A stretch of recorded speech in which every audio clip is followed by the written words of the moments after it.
Today's my video. I'm making a soup in Arabic, salona, maybe salona name. And this my ingredients: chicken, kalabasa, zucchini, patatas. Yan po ang mga spices, tomato sauce.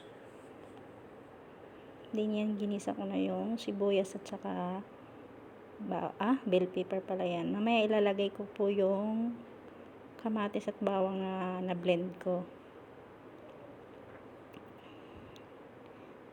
Yan.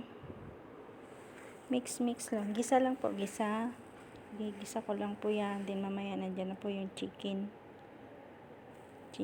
Then ayan na po. Nandyan na po yung mga spices. Nilagay ko ng tubig. Ayan na po siya.